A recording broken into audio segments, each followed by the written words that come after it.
नमस्कार, Amar Ujala the bonus में आपका बहुत बहुत स्वागत है। मैं हूं आपके साथ अभिषेक गुप्ता और आप देख रहे हैं अपना favourite weekly show, real estate से जुड़ा हुआ शो प्रॉपर्टी जंक्शन, जिसमें प्रॉपर्टी और रियल एस्टेट से जुड़ी हुई तमाम खबरें एक तरह से पूरे वीक का राउंड अप हम लोग यहां पर लेकर आते हैं और उसको एक्सपर्ट के जरिए हर एक खबर की यहां पर बारीकियों को समझने की हम लोग यहां पर कोशिश करते हैं। आज भी वो क्रम जारी रहेगा और कई सारी ऐसी खबरें हैं जिनका आज विश्लेषण होना बहुत जरूरी है और इसमें हमारी मदद करेंगे फिनकार्ड के director and co founder Ravi Sharma sir. So great to have you back on the show after a long time. Yeah, hi Abhishek. Good evening. It's a great to see you back, all of you. All are doing a great job. I keep follow some of the shows. Especially the budget one. I think it was a great show what team has done. Thank you so much sir, thank you so much. चलिए sir से अपनी चर्चा शुरू करेंगे, उससे पहले हम लोग देख लेते हैं कि ऑन द शो में आज कौन कौन सी खबरें शामिल है यहाँ पर। तो 20,000 घर खरीदारों के लिए एनसीएलटी का फैसला आया है। फैसला क्या है उसको हम लोग यहाँ पर समझने की कोशिश करेंगे।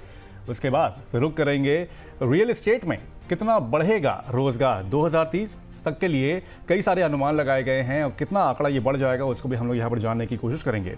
इसके बाद फिर बात होगी, हर प्लॉट को मिलेगा आधार जैसा नंबर, क्या ये व्यवस्था है, कहाँ लागू होगी, इसको भी हम लोग यहाँ पर समझने की कोशिश करेंगे।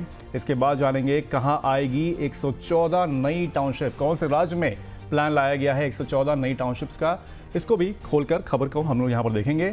फिर जानेंगे सरकारी फ्लैट के साथ पार्किंग फ्री की यहाँ पर सुविधा दी जा रही है, कितने लाख का यहाँ पर बचत हो जाएगी, इसको भी हम लोग यहाँ पर जानेंगे। और इसके साथ कई और सारी खबरें भी होंगी तो उनको भी यहाँ पर हम लोग टटोलने की कोशिश करेंगे। चलिए शुरू करते हैं पहली खबर से। तो नेशनल कंपनी लॉ ट्रिब्यूनल यानी कि एनसीएलटी ने जेपी इंफ्राटेक लिमिटेड के अधूरे रियल एस्टेट प्रोजेक्ट्स की निर्माण प्रगति की समीक्षा के लिए 2 मेंबर कमेटी अपॉइंट की है। यह कदम इसलिए लिया गया है क्योंकि घर खरीदने वालों ने परियोजनाओं में देरी और समाधान योजना के नियमों का पालन न होने की शिकायतें दर्ज कराई थीं। समिति को निर्देश दिया गया है कि वो निर्माण के विकास, शिकायतों और मंजूर संशोधित योजना के अनुपालन की डिटेल्ड रिपोर्ट एनसीएलटी को सौंपे। 1 अप्रैल 2026 को मामले की अगली सुनवाई होगी। सुरक्षा ग्रुप ने जेआईएल का नियंत्रण 2024 में लिया था, लेकिन अब भी करीब 20,000 घर खरीदार अपने घरों के पूरा होने का यहाँ पर इंतजार कर रहे हैं। सर, सबसे पहले तो ये जानना चाहिए कि एनसीएलटी ने जो ये समिति बनाई है उससे जेपी इंफ्राटेक के जो अधूरे प्रोजेक्ट्स हैं उसमें तेजी वाकई में आएगी या फिर इसमें डिले होने की भी अभी भी संभावना लग रही है आपको? देखिए, ये बहुत ही वेलकमिंग मूव है पहले तो, क्योंकि अगर हम देखेंगे इंडिया के अंदर जो रियल एस्टेट बाय की जाती है वो मिडिल क्लास द्वारा बाय की जाती है और ऑलरेडी पिछले 10-12 सालों में डिले की वजह से काफी ज्यादा लॉसेस हुए हैं मिडिल क्लास को।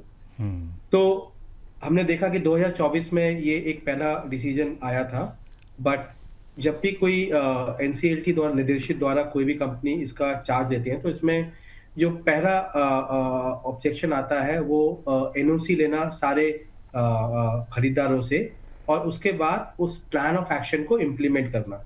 तो अगर हम हिस्टोरिकली देखेंगे, जब भी इस तरीके की बड़ी परियोजना पे इम्प्लीमेंटेशन हुआ है तो उसमें काफी डिले देखे गए हैं। नंबर 1, क्वालिटी ऑफ कंस्ट्रक्शन उस तरीके से निकल के नहीं आता जिस तरीके से क्वालिटी ऑफ कंस्ट्रक्शन प्रॉमिस किया जाता है। और तीसरी जो है कि उसकी जो वैल्यू है उस तरीके से अनलॉक नहीं होती जिस तरीके से at the time of buying property consumer ने ली थी। तो जाहिर सी बात है ऑलरेडी इसमें 2 साल का डिले है। होपफुली गवर्नमेंट के बहुत ऊपर प्रेशर है इस चीज को डिलीवर कराने का, तो उम्मीद की जा सकती है कि इसके अंदर एक तेजी दिखे। लेकिन जो हम अगर प्रीवियस ट्रैक रिकॉर्ड देखेंगे तो कोई सरप्राइजिंग नहीं होगा कि यहाँ पर भी और फर्दर डिफाइंड टाइमलाइन से एग्जीक्यूशन में वो गैप एग्जिस्ट करे। मतलब हो सकता है कि आने वाले 1.5-2 साल और लगे लोगों को एक्चुअल में वो डिलीवरी लेने में जो उन्हें एक्सपेक्टेड था 2012-13 के समय पे इस जेपी के प्रोजेक्ट से। सर, इस प्रोजेक्ट को सुरक्षा ग्रुप ने भी 2024 में अपने हाथों हाथ ले लिया था, जिससे कि उम्मीद की जा रही थी कि थोड़ा जल्दी हो जाएगा। हालांकि अभी 1 ही साल है, तो लेकिन 1 ही साल हुआ है सर, लेकिन क्या लग रहा है कि अभी ये जो टाइम गैप है थोड़ा सा और बढ़ेगा जब सुरक्षा ग्रुप ने अपने हाथ में ये कंट्रोल ले लिया है? देखिए, अगर आप इस प्रोजेक्ट को अगर आप देखेंगे, ये प्रोजेक्ट ऑलरेडी 10 से 12 साल डिलेड है ना। तो अगर आप 10 से 12 साल का अगर आप नुकसान देखेंगे तो आप ऐसा मान के चलिए अभिषेक, आपके पास 100 रुपए थे आज से 12 साल पहले और वो 100 रुपए में कोई बढ़ोतरी नहीं हुई और आज भी उसकी कीमत 100 रुपए है। तो प्रैक्टिकल फॉर्म में वो ऑलरेडी 50 रुपए हो चुके हैं। तो हम आधी half of the value already इसके अंदर लूज हो चुकी है। अब इसके बाद जिस तरीके से डेवलपमेंट की जरूरत है और जितना बड़ा ये प्रोजेक्ट डिलीवर करना, आप मान के चलिए 20,000 आपको घर डिलीवर करने हैं, है ना। आप इसको ऐसे देखिए कि अगर आज ये प्रोजेक्ट ग्रीन फील्ड प्रोजेक्ट होता, आज एक नया कोई ब्रोकर आए, एक नई लैंड एक्वायर करे और 20,000 प्लॉट्स को सॉरी फ्लैट्स को डिलीवर करने की कोशिश करे, फिर भी उसका समय 5 से 6 साल है। तो आप कंस्ट्रक्शन को रातों रात नहीं कर सकते, और ये तो एनसीएलटी केसेस हैं, तो इसके अंदर बाकी पेच भी ज्यादा रहते हैं कि कितना पैसा खरीदारों से लिया जा सकता है, कौन सा नया डेवलपमेंट होगा, सबकी एनओसी होनी चाहिए, सबकी सहमति होनी चाहिए। तो हमें लगता है कि फेस मैनर में इसमें ग्रोथ देखने को मिलेगी, बट 20,000 डिलीवरी क्या अगले 1 साल में होती हुई नजर आ रही है? इट्स लुक्स वेरी डिफिकल्ट, क्योंकि काफी कंस्ट्रक्शन अभी बाकी है इस प्रोजेक्ट टाइम के। टेकिंग यहाँ पर मामला हो सकता है। सुरक्षा ग्रुप ने भले ही अपने हाथ में ये मामला ले लिया हो, लेकिन अभी भी कई सारी प्रोसीडिंग्स बाकी होंगी, कई सारी ड्यू डिलिजेंस भी बाकी होंगी, जिसकी वजह से यहाँ पर डिले होता हुआ थोड़ा सा और दिख सकता है। चलिए रुक करते हैं अगली और खबर का। कंस्ट्रक्शन टाइम, जी और कंस्ट्रक्शन टाइम सबसे इंपॉर्टेंट, एग्जैक्टली, कि कंस्ट्रक्शन आप टाइम भी यहाँ कंस्ट्रक्शन पर टाइम को शॉर्ट नहीं कर सकते आप। कंस्ट्रक्शन टाइम जितना होगा उतना टाइम तो उसमें लगेगा ही लगेगा यहाँ पर। चलिए रुक करते हैं अगली खबर का। देश में रियल एस्टेट सेक्टर में रोजगार की संख्या वर्तमान में लगभग 7 करोड़ है, जो 2030 तक लगभग 10 करोड़ तक पहुंच सकती है। Real estate consultancy firm KPMG और नारेडको की संयुक्त रिपोर्ट के इस बात के संकेत यहाँ पर दिए गए हैं। इसके पीछे कंस्ट्रक्शन, बिक्री, डिजाइन और संबंधित उद्योग शामिल होंगे। रिपोर्ट में यह भी कहा गया है कि 2025 में बाजार का रियल एस्टेट बाजार लगभग 26.4 लाख करोड़ रुपए का था और 2030 तक ये 88 लाख करोड़ रुपए तक बढ़ने का अनुमान है, जिससे अर्थव्यवस्था को बड़ा फायदा हो सकता है। सर, 2030 तक रियल एस्टेट सेक्टर में वाकई में 10 करोड़ के जो रोजगार के यहाँ पर आंकड़े प्रेजेंट किए गए हैं, जो एक टारगेट रखा गया है, पॉसिबल हो पाएगा? आपको क्या लग रहा है इसमें?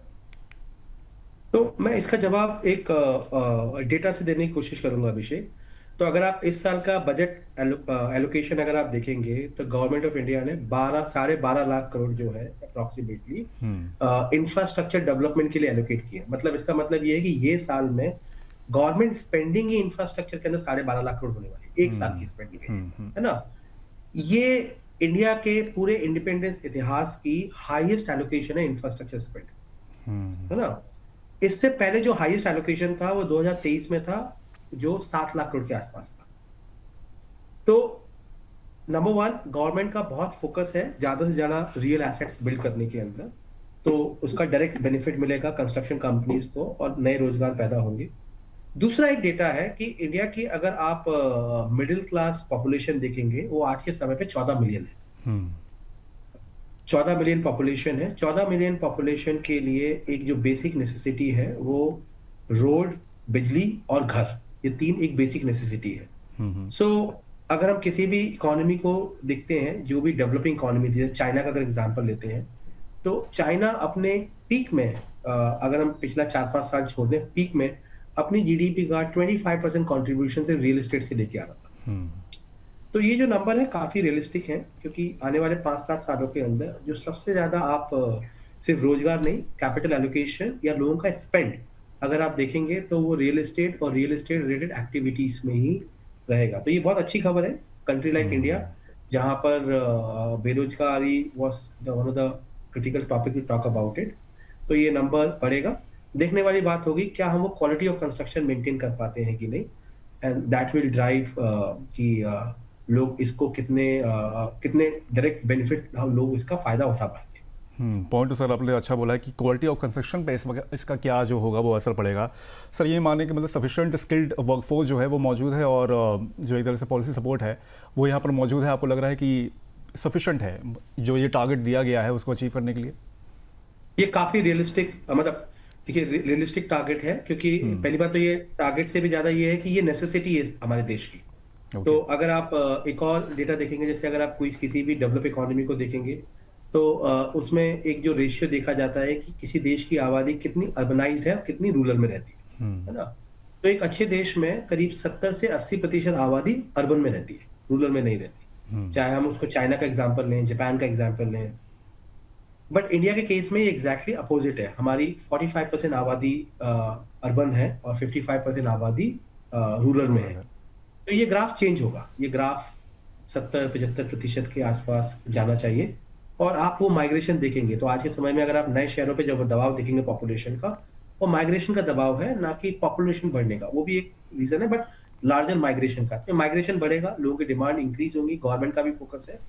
तो सिर्फ रोजगार नहीं, बट आप देखेंगे आने वाले 7 साल में रियल एस्टेट से रिलेटेड एक्टिविटीज और जीडीपी के अंदर कंट्रीब्यूशन आपको ज्यादा दिखाई देगा as compare to any other sector. Sir इसके अलावा जो एस्टिमेटेड मार्केट साइज है रियल एस्टेट का वो भी करीब 3 गुना एस्टिमेट किया गया है यहाँ पर।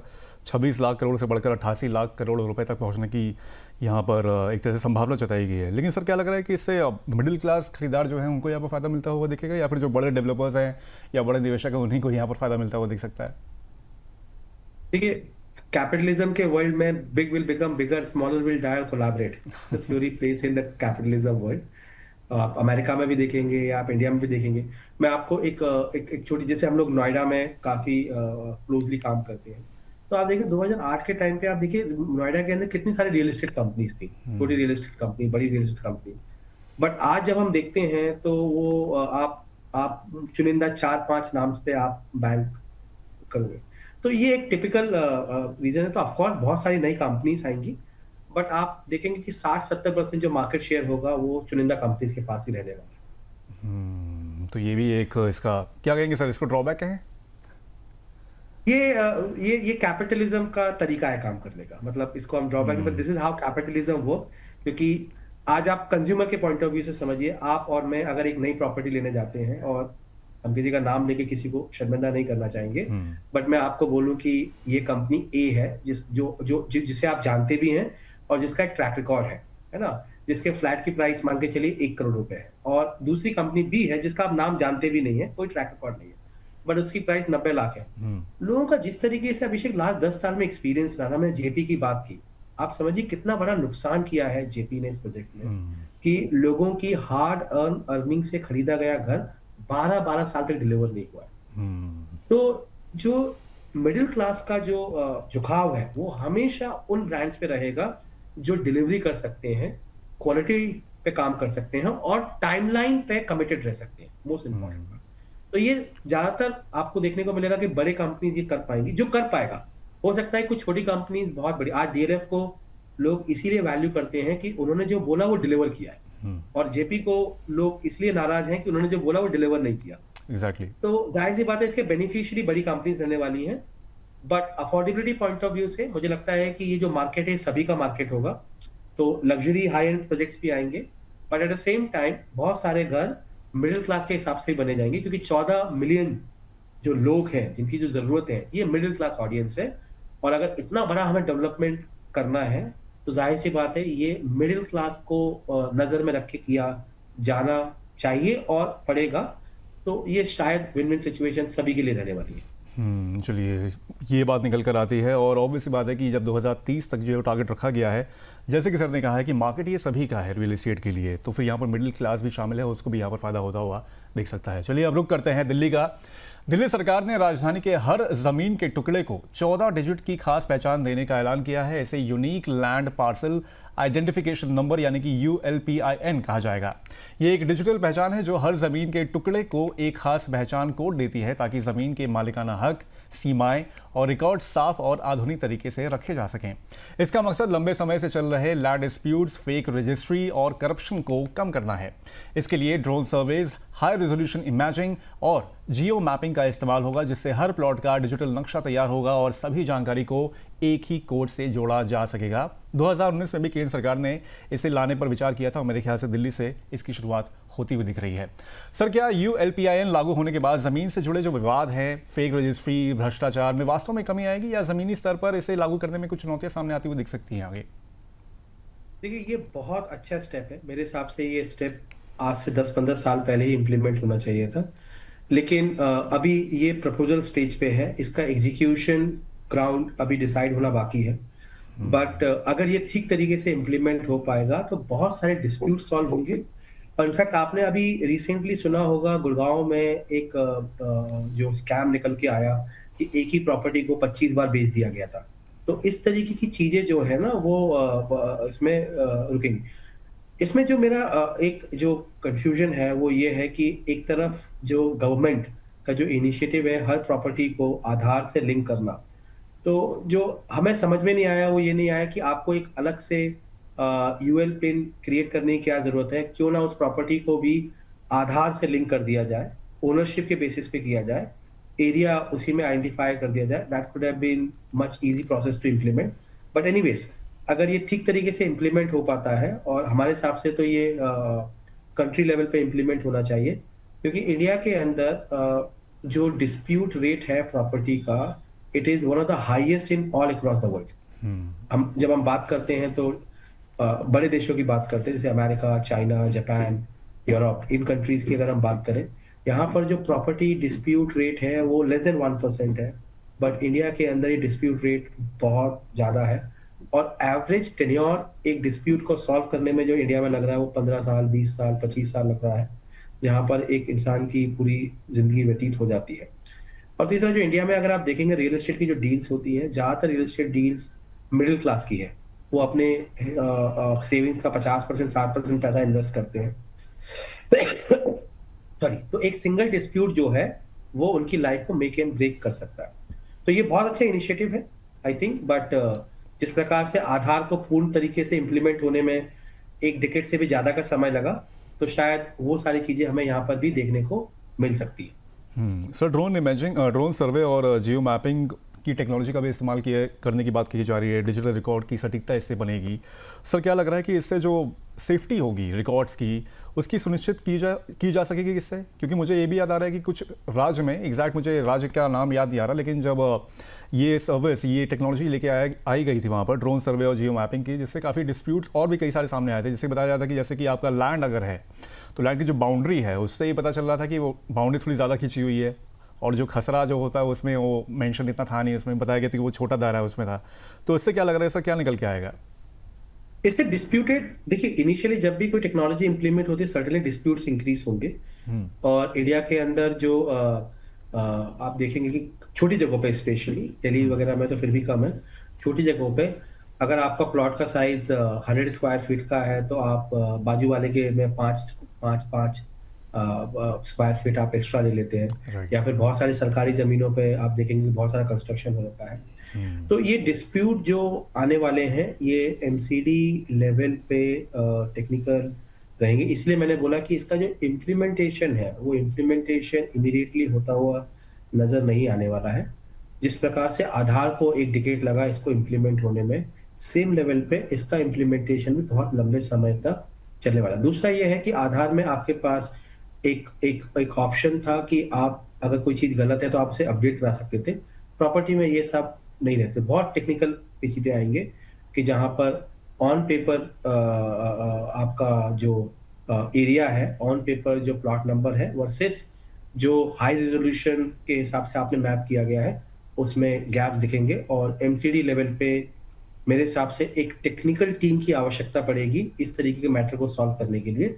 करंट लेवल का जो इंफ्रास्ट्रक्चर है वो काफी इनकॉम्पिटेंट है, या मैं बोलूँ कि अक्षम है इन सब तरीके के प्रॉब्लम को ग्राउंड लेवल पे सॉल्व करने के लिए। ज़मीनी विवाद सुलझाने के लिए ये इनिशिएटिव लाया गया है। इनिशिएटिव अच्छा है, लेकिन चैलेंजेस भी यहाँ पर देखने को मिल सकते हैं, तो इसमें मैनुअल वर्क भी लग सकता है, आगे चल के देखा जाएगा इस पर। अब चलते हैं दिल्ली से, यहाँ पर चलते हैं उत्तर प्रदेश। तो उत्तर प्रदेश सरकार प्रदेश में 114 नई टाउनशिप शहरी आवासीय सेटलमेंट डेवलप करने जा रही है, ताकि तेज़ी से बढ़ती शहरी आबादी की आवासीय ज़रूरतें पूरी की जा सके। इन टाउनशिप में आधुनिक सुविधाएं दी जाएंगी, जैसे कि अंडरग्राउंड इलेक्ट्रिसिटी, पार्क्स और पेडेस्ट्रियन पार्क्स आदि वगैरह इसमें शामिल होंगे। पहले टारगेट 100 टाउनशिप का था, लेकिन विभाग की ओर से 114 प्रस्ताव यहां पर मंजूर किए गए हैं। इसका उद्देश्य अवैध कॉलोनियों के फैलाव को रोकना और सिस्टमैटिक सिटी ग्रोथ को सुनिश्चित करना है। योजना में शहरी विकास के अलावा आवास से जुड़े दूसरे सुधारों पर भी ध्यान दिया जा रहा है। हाल ही में यूपी बजट में भी सरकार ने 4 बड़े शहरों में वर्षों बाद, सालों बाद बड़ी हाउसिंग स्कीम्स लॉन्च करने की भी घोषणा की थी, जिससे कि लोगों की जो डिमांड है घरों की, उसको यहां पर पूरा किया जा सके। सर, क्या 114 नई टाउनशिप विकसित होने से उत्तर प्रदेश जैसे इतने बड़े राज्य में अवैध कॉलोनियों पर रोक लगेगी और लोगों को किफायती और बेहतर सुविधाओं वाला आवास यहां पर मिल पाएगा?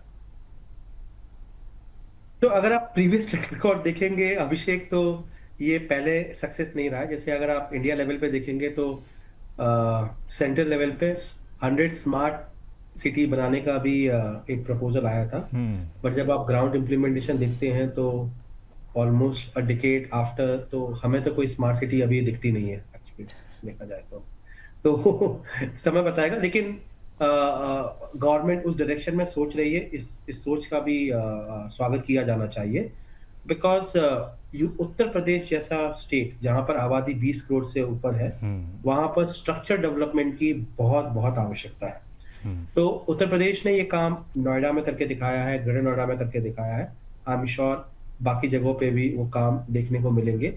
लेकिन अगर आप हिस्टोरिकल एक्सपीरियंस देखेंगे अभिषेक, तो ग्रीन फील्ड प्रोजेक्ट डेवलप करना कंपेयर टू एग्जिस्टिंग इंफ्रास्ट्रक्चर को रेक्टिफाई करने में काफी डिफरेंस है। मतलब काफी चेंजेस आते हैं। तो जैसे अगर आप ग्रीन फील्ड का नाम लेंगे, तो नोएडा ग्रीन फील्ड प्रोजेक्ट था। मतलब यहाँ पर कोई भी पहले से शहर नहीं था और एक पूरा का पूरा नया शहर बसाया गया। सेम चंडीगढ़ की आप बात करते हैं, Chandigarh is a plan city, जिसको एक नए तरीके से बसाया गया। एक नया चंडीगढ़ अभी विकसित किया जा रहा है, उसको भी बड़े ही सुनिश्चित तरीके से किया जा रहा है। लेकिन यही योजना फेल हो जाती है फरीदाबाद और गाजियाबाद में, क्योंकि वो आपके पुराने शहर थे और पुराने शहर को वापस से रिस्ट्रक्चर करना, नई टाउनशिप में लेके आना बहुत ही मुश्किल काम है। लेकिन हाँ, जो इस चीज को लेके जहां पर मैंने बोला कि स्वागत किया जाना चाहिए कि इंडिया के अंदर जब भी कोई नया डेवलपमेंट होता है तो रोड्स बाद में आती हैं, ड्रेनेज बाद में आते हैं, इलेक्ट्रिसिटी बाद में आती है, पहले घर बनते हैं, पहले डेवलपमेंट होता है।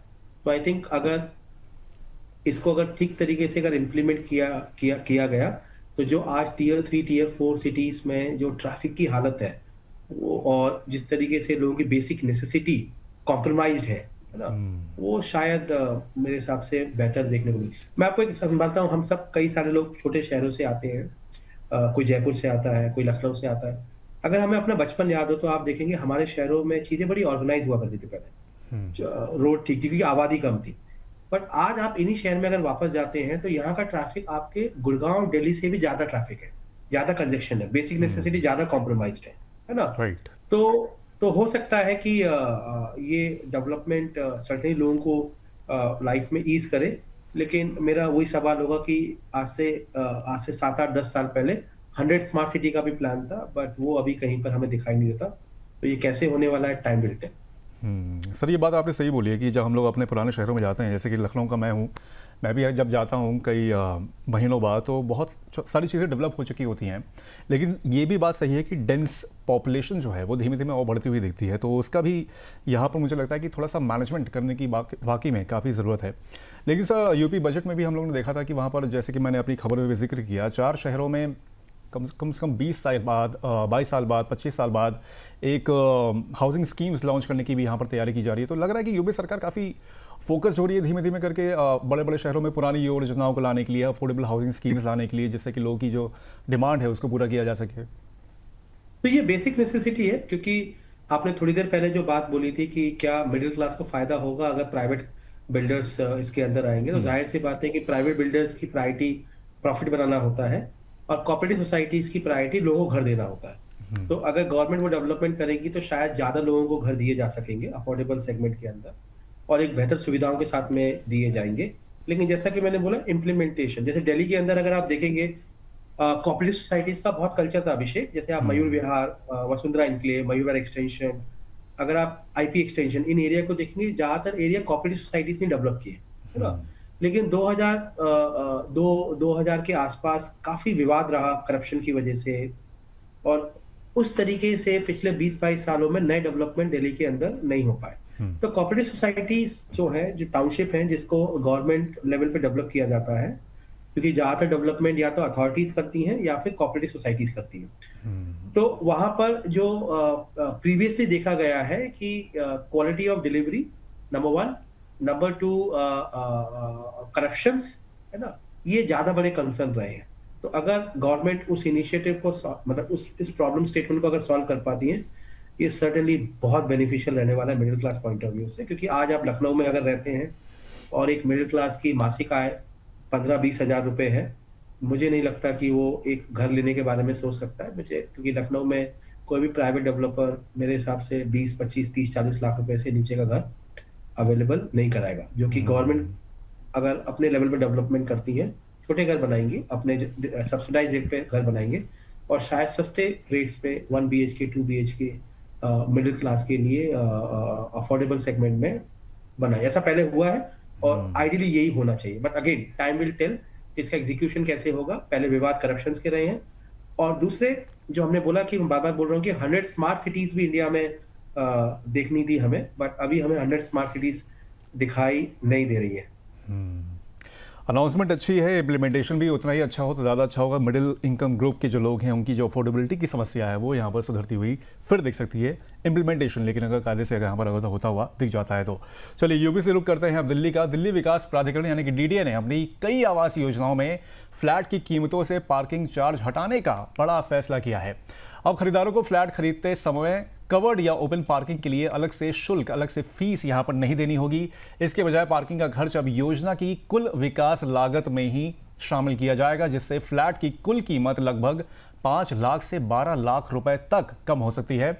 उन लोगों को भी फायदा मिलेगा जिन्होंने पहले से पार्किंग चार्ज दे दिया था। उन्हें या तो पैसा वापस मिलेगा या भविष्य की किस्तों में एडजस्ट कर दिया जाएगा। ये बदलाव मुख्य रूप से एमआईजी और एलआईजी फ्लैट्स पर लागू होंगी।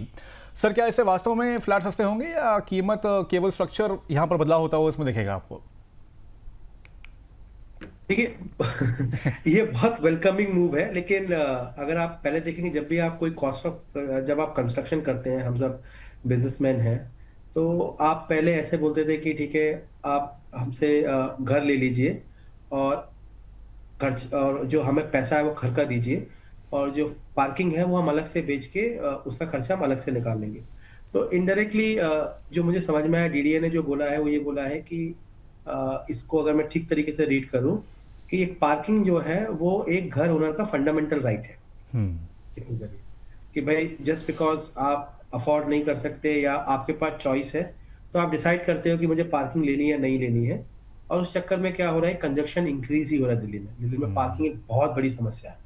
हमने तो इस पे क्रिमिनल केसेस होते हुए देखे हैं पार्किंग के ऊपर।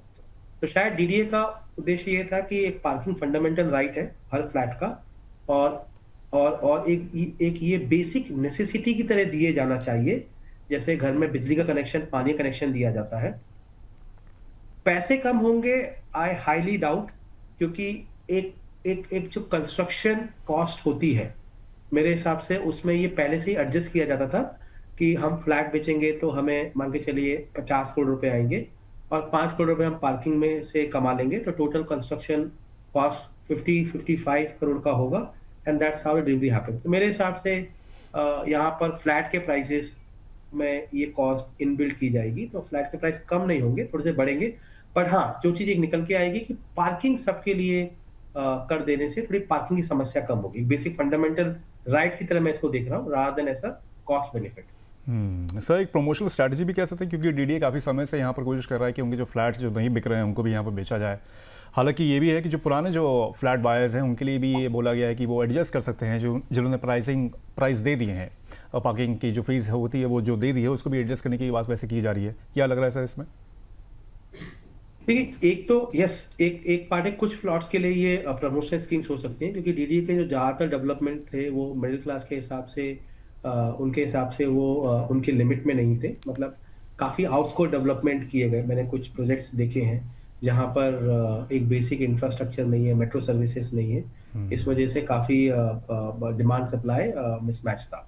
तो एक तो तरीका है कि डीडीए को अपनी इन्वेंट्री खाली करनी है, बट अगर आप इस न्यूज़ को मैं अगर ठीक तरीके से समझ पा रहा हूँ, तो डीडीए कहने की ये कोशिश कर रहा है कि फ्यूचर में भी जो डेवलपमेंट होंगे वहां पर भी पार्किंग फ्लैट के साथ में दी जाएगी सभी को। तो अल्टीमेटली मेरे हिसाब से ये लोगों का पुरानी इन्वेंट्री को खाली करने का तो एक तरीका है, बट इनडायरेक्टली आप इस मूवमेंट में बिल्ड कर रहे हैं कि parking is the fundamental right of it. And मुझे ऐसा लगता है विषय कि शायद I will not be surprise कि आने वाले टाइम में दिल्ली में शायद सभी तरह की कंस्ट्रक्शन पे पार्किंग मैंडेटरी कर दी जाए, क्योंकि पार्किंग एक बहुत बड़ी समस्या है और स्ट्रक्चर लेवल पे इसको सॉल्व करने की अत्यंत आवश्यकता है। सर, पूरे दिल्ली में अगर ये फैसला अगर आ जाता तो बहुत इससे अच्छी बात क्या होगी? हालांकि ऑब्वियस बात है, जो प्राइसिंग होगी वो एडजस्ट की जाएगी उसमें, लेकिन यह है कि शुरुआत में ही एक पेन ले लिया जाएगा, उसके बाद महीने दर महीने की या साल दर साल की जो फीस जाती है उसके पेन से तो कम से कम यहाँ पर बचा जा सकता है। चलिए अब रुक करते हैं फटाफट खबरों को, देखते हैं कौन कौन सी खबरें फटाफट खबरों में हमारी शामिल हैं। तो यहाँ पर रियल एस्टेट रेगुलेटरी अथॉरिटी यानी कि रेरा को लेकर सुप्रीम कोर्ट टिप्पणी करते हुए इसने कहा है कि रेरा आजकल अपने असली मकसद जो घर खरीदारों के हितों की रक्षा करना है उसमें विफल लगती है।